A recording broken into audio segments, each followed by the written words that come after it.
Welcome to Not Milk Never Milk. Subscribe if you're lactose intolerant. Start by confirming compatibility.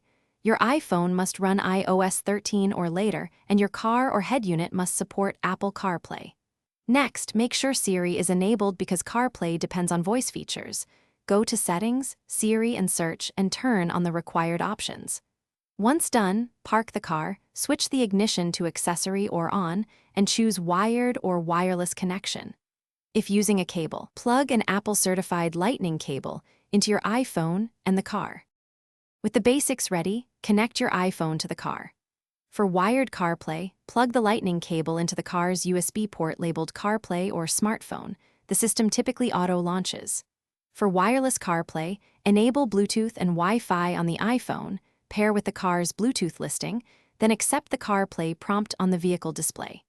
After the connection, open Settings General CarPlay on the iPhone to name the vehicle, customize app order, and grant any microphone or contacts permissions the system requests. Complete setup by launching key apps, Maps, Phone, Messages, and Music to verify touch and Siri control. Make sure Do Not Disturb while driving is set how you want it because notifications behave differently in CarPlay.